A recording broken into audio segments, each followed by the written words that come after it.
Ternyata setelah Scanless-nya rilis, chapter 1150 ini jauh lebih masuk akal jika dibandingkan sebelumnya kita hanya membaca spoiler saja. Nah, kira-kira hal apa sajakah yang dibilang masuk akal setelah kemunculan dari bagian gambar atau Scanless terutama resminya di minggu malam kemarin? Nah, gak cepet di sini kali ini kita akan mereview One Piece untuk chapter 1150. Dan seperti biasa, karena ini video review, jadi kita akan ada banyak bacot-bacot kami alias membahas dengan di breakdown yang lebih jelas panel per panel yang ada di satu chapter ini.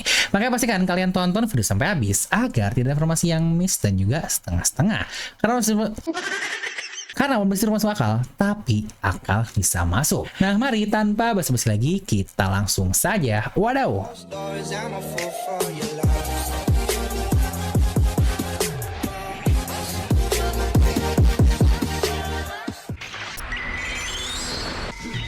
Nah, di mana chapter kali ini kita masuk ke cover story Yamato volume 34 bersama Ulti dan Page One yang sudah sampai ke Enma Shrine atau kuburan lah untuk mengembalikan pedang Yasui di daerah Hakumai, yang berarti pilgrimage complete. Karena jangan lupa ya, tema dari cover story ini adalah Oni Child Yamato and the Holy Inari Shrine Pilgrimage, yang apakah ini akan menjadi volume terakhir dari perjalanan Yamato yang jujur sampai sekarang saya masih bingung apa kira-kira output yang sebenarnya ingin Oda berikan dari cover story Yamato. Apakah hanya menunjukkan kalau Ulti dan Page One akhirnya mengikuti dia doang? Yang lagi-lagi coba tuliskan pendapat kalian di kolom komentar. Nah, untuk chapter sendiri memiliki judul Domi Reversi dan isinya langsung melanjutkan dari chapter lalu, dimana para raksasa terutama orang tua dari anak-anak sepertinya sudah sampai ke lokasi mereka. Di sini pun Kolon terlihat menangis sambil berkata kalau ayahnya terjatuh ke underworld, yang tentu saja dia kaget karena yang jatuh adalah hiasan yang notabene skop pergaban yang semua raksasa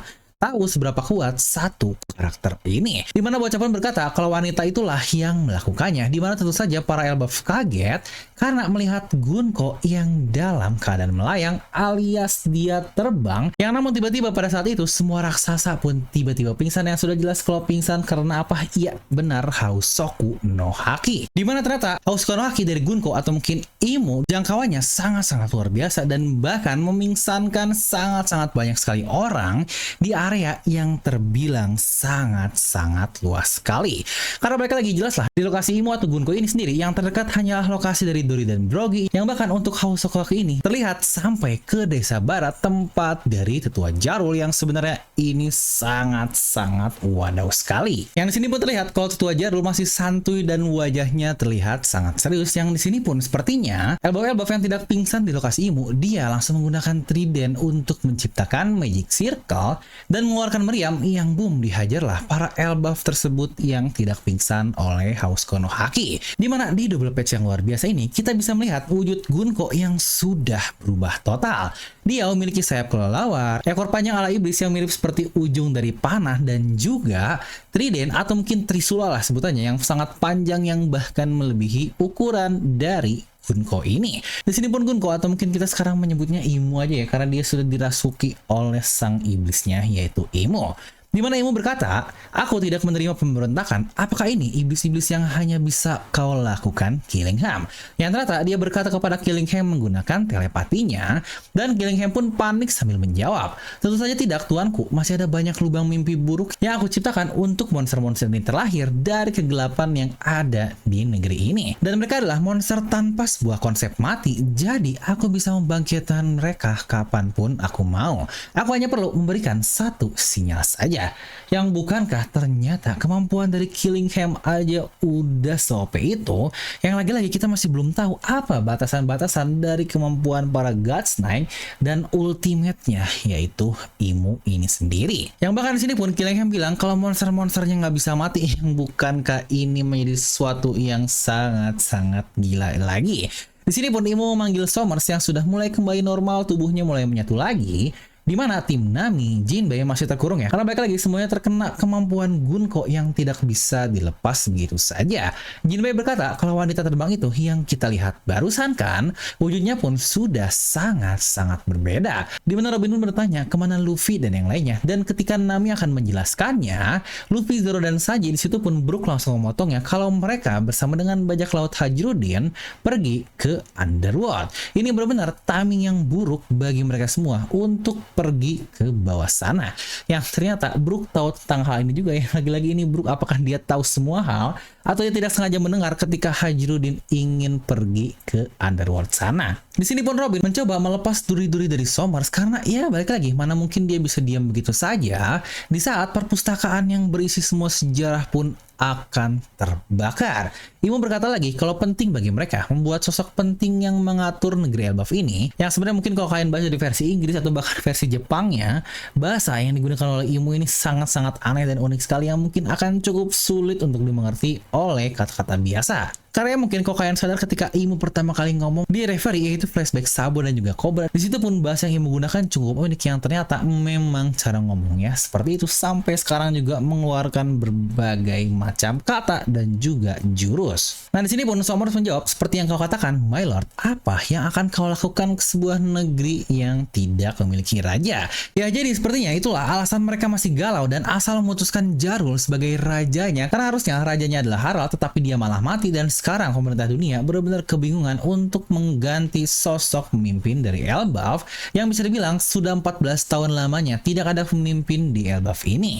Yang sepertinya benar ya kata Loki, kalau kematian ayahnya yaitu King Harald murni karena pasti keinginan dirinya yang tidak ingin dikontrol penuh oleh pemerintah dunia dan juga banyaknya kontroversi dan hal-hal lain, plot lain, rezim lain yang dia ciptakan karena dia tidak ingin menjadi budak bagi para pemerintah dunia yang lagi-lagi ingin dikontrol penuh oleh sang iblis yaitu Imo ini sendiri.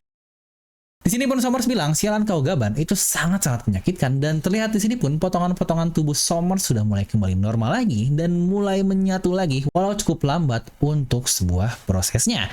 Yang oke nih, berarti Haki Gaban tidak benar-benar memotong secara sempurna alias potong dan tidak bisa nyambung lagi, yang ternyata ini masih nyambung dengan efek kekuatan dari iblis yang dimiliki oleh God's Knight. Karena jika kita melihat bagaimana respon yang terhambat dan jadi lebih pelan saja untuk proses regenerasinya, yang bukankah kalau dilihat ini cukup mirip ketika Zoro melawan Monet dulu. Zoro tidak menebas murni tubuh dari Monet menggunakan haki yang membuat tubuhnya terluka, tetapi lebih ke arah membuat Monet sampai bergetar, yang bahkan membuat seorang Logia tidak bisa menyambungkan lagi atau beregenerasi lagi, yang apakah mungkin konsep Gaban itulah serupa dengan yang pernah Zoro lakukan dahulu. Yang apakah lagi-lagi babang Zoro kita sedikit lebih terdepan dibandingkan kapten kita yaitu Luffy dalam penggunaan kemampuan Busosoku Haki atau mungkin haki-haki yang seperti ini.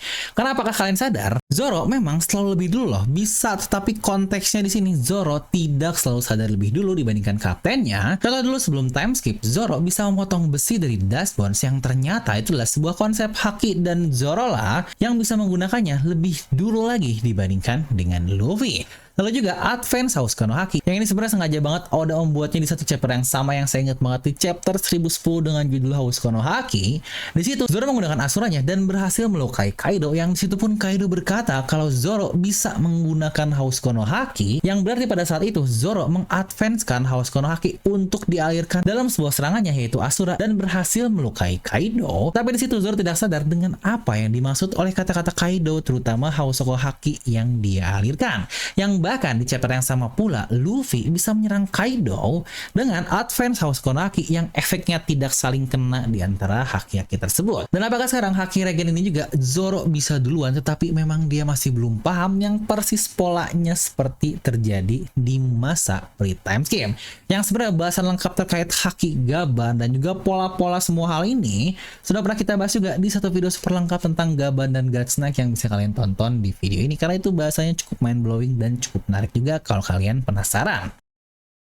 Next, di sini pun Imo langsung berada di lokasi dari bajak laut Dory dan Brogy. Di sini pula kita melihat kru-krunya di belakangnya yang cukup familiar karena kita lihat ketika arc Egghead sebelumnya. Di sini Imo berkata, Dory dan Brogy, aku akan buat kalian yang menguasai negeri ini, dan kalian mulai saat ini adalah raja dari negeri Elbaf. Dimana Brogy pun kesal melihatnya dengan bilang, jadi kau adalah salah satu dari God's Knight, ha? Brogy langsung mencengkeramnya menggunakan tangan kiri sambil bilang, sialan kau, kaulah yang membuat semua kerusakan di negeri ini. Brogy memerintah yang lain untuk terus maju dan pergi ke lokasi anak-anak, dimana biar dialah yang berurusan dengan Imo. Namun sini pun terlihat jika Imo sangat-sangat tenang sekali seperti bukan apa-apa bahwa tubuhnya digenggam sekuat itu oleh Brogy. Dan tiba-tiba di sini Imo dia mengeluarkan buku sihir dari tangannya yang definisi sihir puff keluar begitu aja buku di atas tangannya. Di sini pun dia berkata, "Dengar Brogy, kau akan pergi ke tetua Jarul dan kau harus memotong kepalanya, mengangkatnya tinggi-tinggi dan bilang ke semua orang di pulau ini kalau kami adalah Raja Negeri Elbaf." Yang tentu saja Brogy sangat kesal sekali mendengar hal tersebut. "Gila kau, ini adalah rumah kami dan kau tidak punya hak di pulau ini." Nah, dari buku tersebut Gunko atau mungkin Imo, lagi-lagi Imo ya, dia mengeluarkan pistol yang udah kayak shotgun plus pisau juga, dimana dia menusukkan pisau ke tangan Brogy dan menembak lengannya yang akhirnya membuat lengan Brogy pun terpisah. Di bagian jari ini di lengan sini lah terputus untuk lengannya karena ditembak oleh serangan atau pistol Imo ini. Di situ pun Imo berkata, semua hal ini tidak bisa ditoleransi lagi dan untuk membiarkan semua hal yang tidak jelas ini beres, sekarang terimalah kekuatan dewa yang aku miliki ini.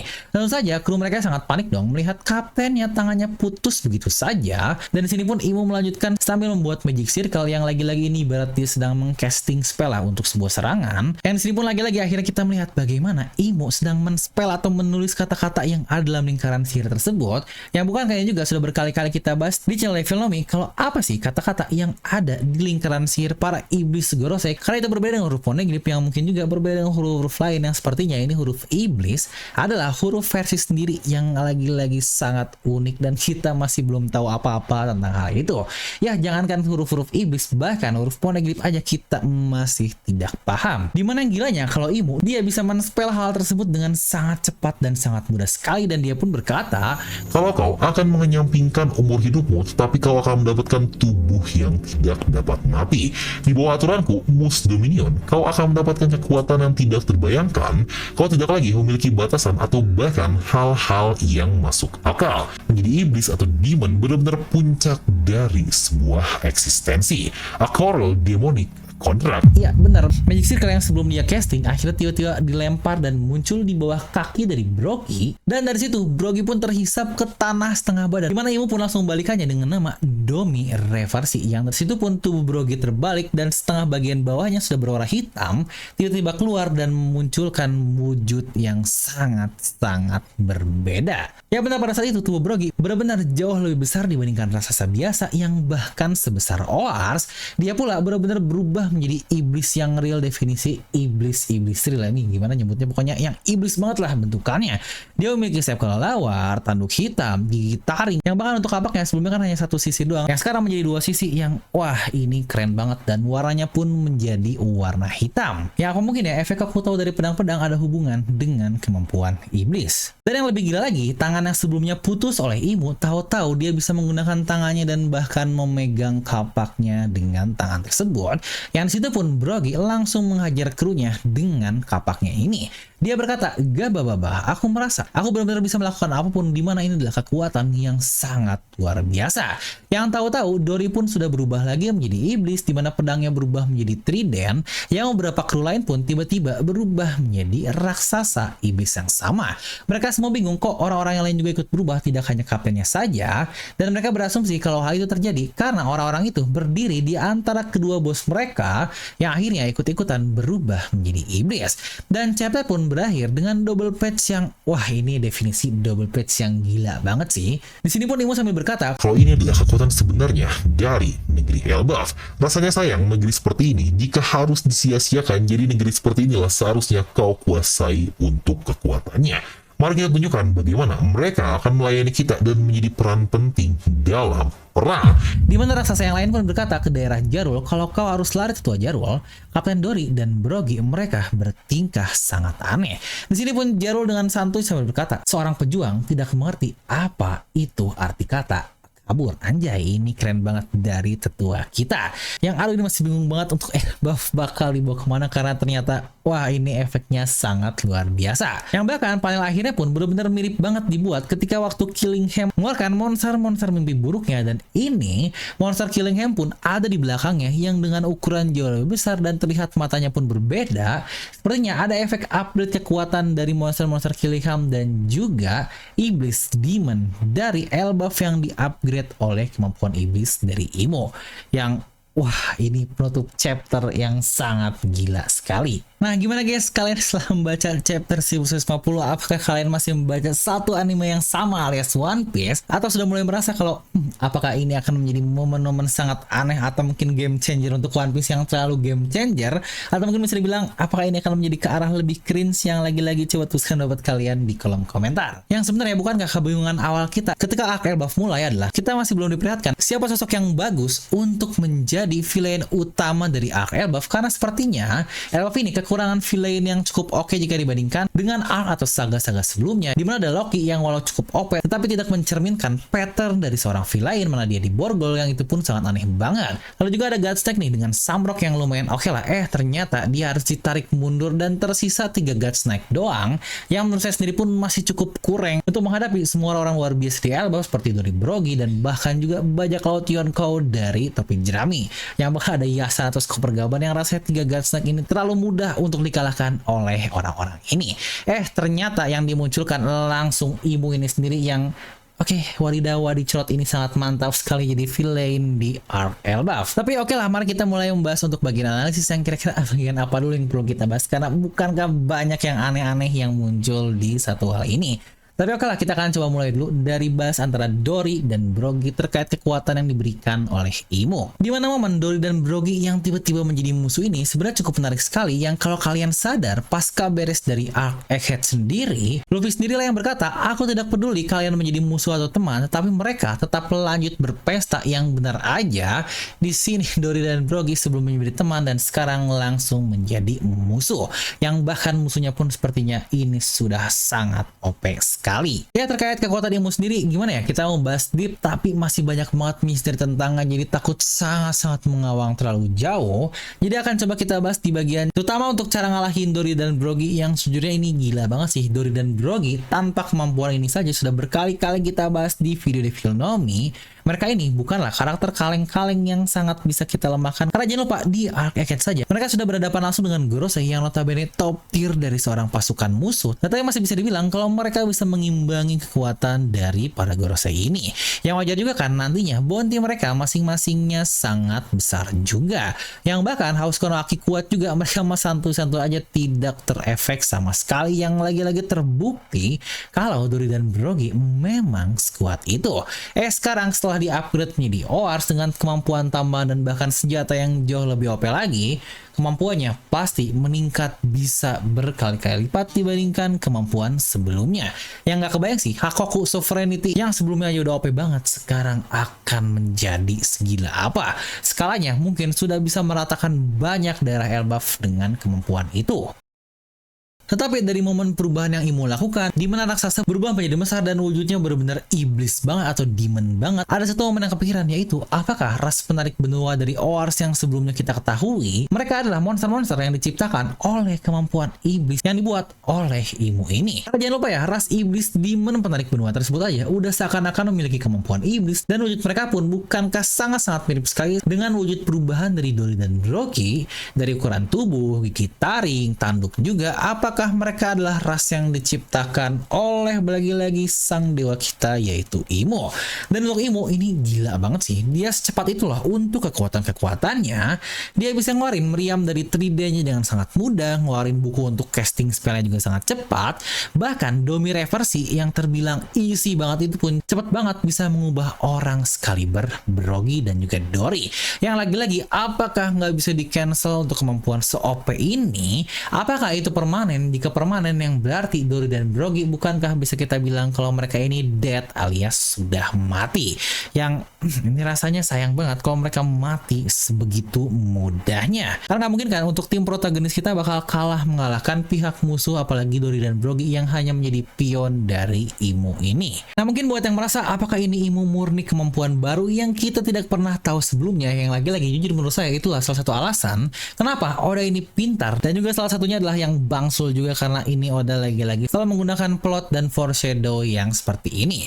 Dimana masalah jeniusnya adalah, kita tahu kan ya, kalau One Piece itu yang bikin bedanya adalah sebuah konsep yang dikenal dengan nama channel ini, yaitu Devil Nomi atau Buah Iblis, yang itu pun sudah munculkan sejak chapter 1 sekalipun, tetapi setelah 1150 chapter lebih sampai sekarang, kita bahkan masih belum tahu apa asal muasalnya, konsep utamanya, dan apapun itu tentang Buah Iblis ini sendiri.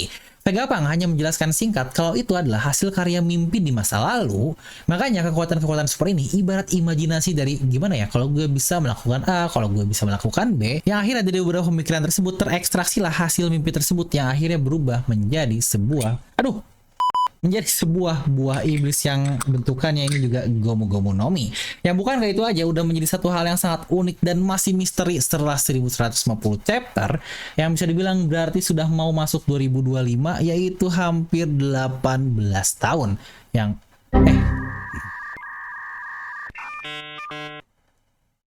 itu sudah hampir 20 tahun lebih, yang itu sudah 25 tahun yang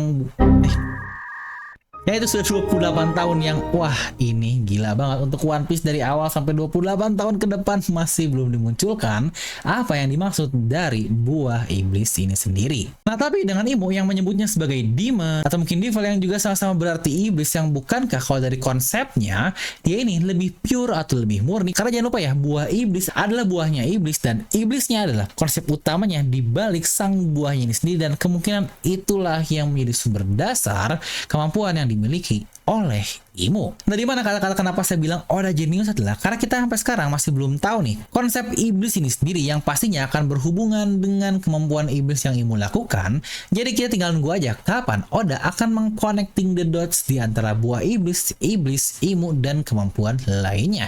Tapi bangsulnya adalah ini iblis kemampuan dari mana? Karena ini seakan-akan out of nowhere yang kita masih belum tahu. Oke, mungkin kita tahu buah iblis sudah ada sejak awal, tetapi untuk iblisnya sendiri, siapakah mereka? Apakah mereka ini ras alien yang mungkin tahunya seperti serial-serial sebelah yang banyak alien? Apakah ini mungkin hal-hal lain yang kita masih belum tahu untuk hal tersebut? Karena tahunya jika benar-benar alien, ini kayak Kaguya dari Naruto yang yang sekarang kali ini malah jadi cringe abis kalau Kaguya adalah ibu dari Chakra dan juga Imo adalah ibu dari buah iblis, dan semua memakan buah iblis akan dinullified oleh Imo sebagai ibunya atau sumber kekuatannya. Yang ini bakal cringe abis kalau One Piece kayak gitu. Tapi ngomong-ngomong, momen Imo yang ngeluarin Domi Reverse ini menurut saya vibesnya cukup mirip ketika Shinra Tensei dari Pen yang waktu awal banget di Konoha. Itu bukan Konoha yang ini ya. Dimana jadi ingat banget sih, waktu dulu epic banget bagian Shinra Tensei yang kayaknya waktu zaman SMP atau bahkan SD saya udah baca mingguan untuk serial Naruto. Yang waktu itu Naruto versus Pen, mungkin untuk manganya di One Manga atau mungkin Faisal Art di Blogspot buat kalian yang segenerasi mungkin tahu dengan website legend tersebut. Dimana momen Pen mengeluarkan Shinra Tensei di Konoha itu, wah itu merindingnya sangat luar biasa. Untuk animenya pun bukankah sangat mantap sekali, tapi ya bahkan menurut saya itu lebih merinding sih dibandingkan Domi Reverse. Tapi nggak tahu nih untuk Domi Reverse Imo nanti di versi animenya akan diadaptasi seperti apa, apakah akan epic juga. Tapi ya balik lagi tentang kemampuan ini seperti apa, coba kalian tuliskan dapat kalian di kolom komentar, karena ini sangat-sangat banyak sekali untuk kombinasinya dan kita masih belum banyak tahu tentang hal tersebut. Dan seperti biasa juga kalau ada momen seperti gini, siapa lagi coba yang udah harusnya berperan untuk mengalahkan semuanya? Iya benar, tentu saja dia adalah Monkey the Dragon, karakter yang AFK selama 1150 chapter. Yang enggak lah, bercanda lah. Semoga dia yang benar-benar beraksi di Mary Joyce dan membakar daerah sana, yang semoga banget akhirnya dia benar-benar beraksi, yang lagi-lagi jangan sampai AFK terus-terusan dan tidak ngelakuin apa-apa, yang alias gabut dan cuma menjadi idaman orang-orang setiap chapternya, atau bahkan menjadi bahasan teori atau prediksi dari channel sebelah yang selalu clickbait membahas tentang Dragon lagi atau Dragon lagi yang dengan kemampuannya tersebut, yang pasti viral sih kalau udah bahas tentang Dragon. Apa kita nanti next teori bahas tentang Dragon aja kali ya? Nah untuk Elbaf ini sendiri menurut saya sudah sangat jelas dan sangat harus sekali nih untuk tim Underworld. No debat banget kalau mereka yang akan aksi, dan sepertinya banget Oda emang benar-benar sengaja banget nyisain kekuatan-kekuatan luar biasa di Elbaf terpisah di Underworld. Karena coba pikir, bajak laut Hajruddin disebut sebagai raksasa baru dan Dori Brogi adalah bajak laut generasi lama yang ingin diganti oleh Hajruddin. Kalau jangan lupa mereka ini 100 tahun vakum ya, makanya muncullah bajak laut raksasa baru dari Hajruddin dan beberapa nakamanya. Yang bahkan kalau dilihat juga kan di halaman akhir ada 6 orang nih yang menjadi iblis dan bajak laut Hajrudin. Dia ada 5 orang. Yang satunya lagi sebenarnya kita bahas akan kita hubungkan dengan next bahasannya. Dimana selain bajak laut Hajrudin, kita juga terdapat trio monster kita. Lagi-lagi nih trio monster bos orang-orang yang selalu mendapatkan musuh atau andil utama dari tiap arc besar, yaitu Luffy, Zoro, dan juga Sanji. Oda bener-bener nyimpan Luffy, Zoro, dan Sanji langsung banget untuk bagian bawah yang ini sebenarnya aneh banget sih. Dimana awalnya adalah cuma Luffy dan Zoro, tetapi tiba-tiba kok muncul Sanji yang seakan-akan out of nowhere, yang plotnya emang sengaja banget Oda buat untuk menciptakan momen seperti ini yang akan menjadi ya panggung mereka untuk unjuk gigi atau show off lah. Dan selain mereka juga tentu saja ada our enigma kita, yaitu Prince Loki yang wadaw banget untuk kekuatannya. Kita masih belum tahu nih dia bakal seperti apa, tapi dia dalam keadaan terluka yang cukup parah, tapi kekuatannya jelas lah. Untuk Loki ini bukanlah kekuatan kaleng-kaleng, kekuatan yang bahkan sekelas Copper Gaban aja merasa tidak yakin untuk bisa mengalahkan Loki. Yang menariknya, selain Loki, kita juga punya Jarul di atas yang siap untuk bertempur juga. Ya benar, apakah reuni 14 tahun yang lalu, Loki dan juga Jarul, dua karakter yang hidup dalam perang insiden besar dari Castle Above, akhirnya akan kembali bertarung bersama, yang mungkin dari situ akhirnya kita akan mendapatkan flashback atau apa yang sebenarnya terjadi dalam insiden dari Elbaf. Karena dengan dua sosok yang masih hidup ini yang sangat aneh banget dari ratusan raksasa Elbaf, apakah mereka akhirnya akan men-spill yang sebenarnya terjadi? Apakah Jarul ternyata bukan pihak jahat, tapi dia bahkan melindungi Loki? Makanya bukankah saat awal-awal orang kesal dengan Loki, di situ pun Jarul membelanya dengan bilang kalau Loki juga kan dia mengikuti jalur dari Nika. Dan sejujurnya masih ada satu lagi sih terkait chief atau mungkin yang disebut oleh warga desa barat yang sekarang kan terdapat tetua suku, dan itu pun bukan tetua Jarul dan juga bukan Nuri dan Brogy, yang apakah masih ada ketua desa lain yang sangat kuat juga yang akan ikut andil. Jadi kalau total 5 Hajrudin plus Jarul itu bisa melawan 6 demon iblis dari Dory dan Brogy. Loki pun kalau dia membawa monster dari Underworld ya bisalah melawan monster-monster lain buatan Killingham. Nah tinggal menghubungkan plot kenapa Gun kok sebelumnya ditanya takut dengan Nika kan? Apakah akan ada hubungan dengan Imo tersebut? Yang lagi-lagi akhirnya sepertinya teori lama kita hubungan Gunko dan Imo pun terkonfirmasi ya setelah kita melihat juga di satu chapter ini yang video lengkapnya sudah saya bahas di sini. Dan apakah juga Nika dari Luffy inilah yang akan menjadi counter untuk bisa mengembalikan Dory dan Brogy ke kesadarannya semula dan bisa dibilang mereka tidak mati seperti yang sebelumnya keanehan yang kita bahas. Nah jadi itulah untuk video review dari chapter 1150 ini. Dan buat kalian yang lihat kok bajunya saya beda dibandingkan yang tadi, dimana inilah bagian belakang dari baju yang saya pakai sebelumnya. Ini sengaja banget saya pakai kebalik biar kalian bisa lihat untuk bagian belakangnya, dimana sebelumnya kita membahas tentang Nika, dan ini adalah We Are Warrior of Liberation terutama untuk Palestina, terutama untuk perilaku keji yang terjadi di Palestina sana yang sudah kalian lihat lah. Karena ternyata akhir-akhir ini mereka masih terus membombardir yang sangat parah seperti Tenebita sialan yang sedang muncul di Elbaf sekarang, dan bahkan animenya di God Valley yang wah, perbuatan mereka sangat kejam sekali. Nah, buat kalian juga yang ingin kaosnya seperti ini, di mana tulisan We Are Warrior of Liberation, Stop War Liberated People, kan bisa langsung klik tag produk yang ada di video ini seperti biasa, bisa langsung klik linknya dan bantu beli dari situ, biar bisa langsung support juga dari channel Devil Nomi. Nah, kembali ke chapter, kita kasih nilai dulu lah untuk chapter ini berapa, dan seperti biasa kali ini chapter yang cukup oke. Yang sebenarnya tadi mau langsung saya kasih nilai 10, tapi ya ini lagi-lagi masih pembuka seperti biasa, walaupun Imu sudah sangat OP, jadi akan saya kasih nilai 9,8 aja deh dari skala 10. Dan yang paling penting adalah untuk minggu depan kita tidak liburan dan akan langsung mendapatkan apa nih yang akan dimunculkan di chapter 1151, yang kebetulan sih untuk minggu depan juga kita akan long weekend karena Idul Adha alias Lebaran Haji, yang kemarin juga long weekend. Mohon maaf banget kalau videonya telat karena kita harus pulang kampung. Buat kalian mungkin yang melihat posan komunitas sudah saya jelaskan juga di bagian sana. Jadi ya untuk minggu depan apakah kita akan telat lagi videonya, tapi nggak tahu lah. Semoga bisa rilis juga di jam normal. Dan seperti biasa nih, buat kalian juga yang mau support channel Film bisa klik tag produk yang ada untuk kaos ini, atau juga kalian bisa join membership dengan klik tombol join di sebelah tombol subscribe, atau mungkin buat yang gratis banget minimal mah bisa subscribe aja lah biar mantap. Nah seperti biasa, semoga kalian terhibur dengan video ini. Like aja kalian suka, dislike aja kalau suka, jangan lupa untuk subscribe dan juga share ke teman kalian. Gue ada Film pamit and I'll see you guys next time.